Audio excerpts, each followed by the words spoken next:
good people? What is going on? Another episode of the All Go Podcast. I'm your host, Desmond. Been off for a little bit, had spring break, went down to Myrtle Beach with the family. Majority of the family. Our oldest daughter didn't have spring break until this week, so it's a little weird, but anywho, want to do a quick video to talk about number one, NIL. Um, and then also talk a little bit about Ashton Jeanty as well. I saw something online. I wish I would have clipped it, but it was a report and a story about I believe it was a basketball athlete who was basically showing some screenshots of text messages of, long story short, him not getting his NIL money that he was supposed to get. And it brought to my mind another thing, because I think I've mentioned this before, but the problem with trying to go half and half on the pro model and college model, because I feel like that's what NIL is we're trying to do pro, but we're also trying to do college as well. And I think it needs to move more towards a pro model if we're indeed going to continue doing it this way. And here's what I mean. When it comes to contracts in the NFL, there are a couple of ways that they are just formatted and structured, right? So whatever the case may be, there's usually some guaranteed money. There's usually a signing bonus. I'm talking NFL. And then there's like a salary in that as well. And however you want to take that, that contract. We know now the Sam Darnold deal, it was $100 million over 3 years. Well, come to find out, there's only 34 million or whatever it was guaranteed for year one.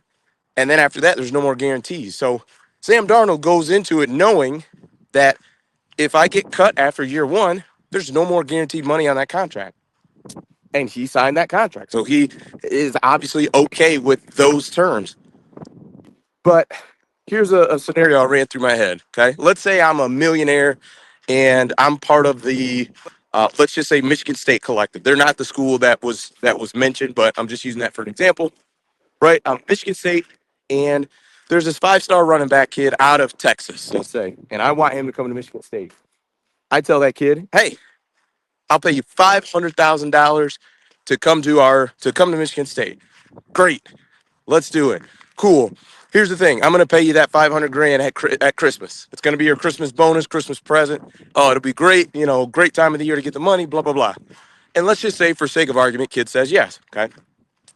This 5-star kid comes to Michigan State, goes through summer camp, looking like he's going to be the starter. Boom.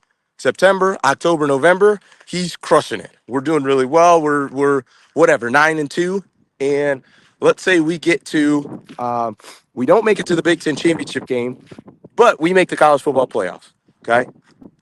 And this kid, let's say he rushes for 150 yards and we win a college football playoff game. And Christmas hits, and running back is checking his Bank of America account and doesn't see his $500,000. He's like, man, what's going on? So on and so forth. And let's say just millionaire me and just I forgot, or whatever the case may be. Like what protection does that running back have against me? Like, we don't have a structured contract. We don't have a players union. There's no one there to protect the kid. It's just the kid and granted his agent, but all the kids don't have agents. So who's there to help protect the kid from something like that, right? I think there needs to be some uniformity to the contracts. Are we gonna pay it every other week, just like they do, in the NFL as far as your salary? Is it a game check? So if you have a game, boom, you play Saturday, game check hits on Sunday. Is it gonna be just a monthly stipend? Or just pay it every month? 31st, here you go, or the 30th, whatever the case may be. Like, I think there needs to be some uniformity, because there's not really a lot of protections with these players other than these agents, in which, if you're a relatively new agent, I mean, you may not be aware of how these things are structured, right? Because it's so brand new.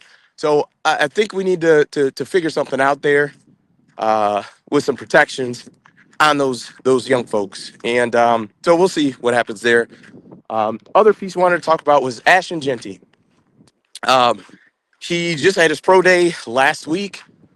Dude looks like just a 5'9" or 5'8" like muscle, like just muscle. Looked great in all his drills and the clips I saw. Was really explosive. He did not run his 40, which leads me to believe. It really, but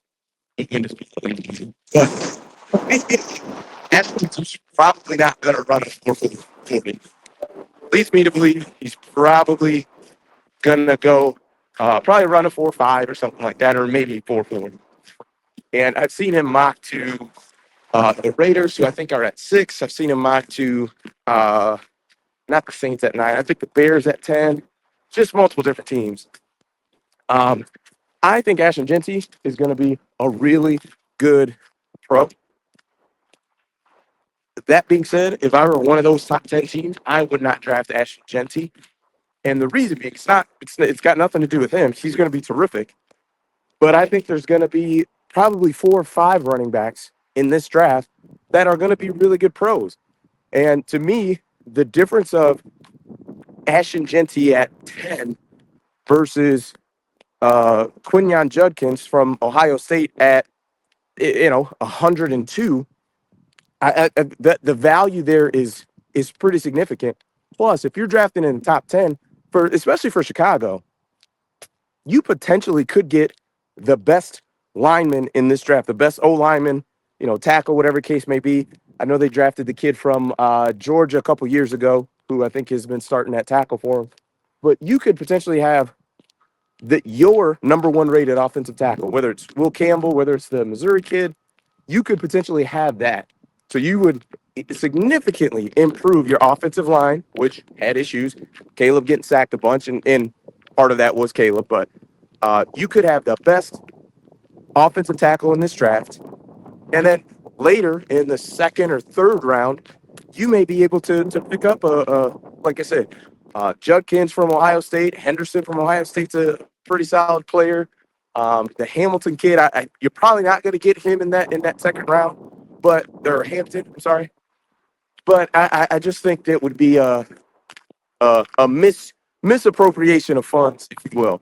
Like I said, Ashton Jeanty is going to be terrific, but I just don't know if he's that high-level, special, elite player where he's going to totally change your franchise. So we'll see what happens. Let me know your thoughts. That's it for me. Peace.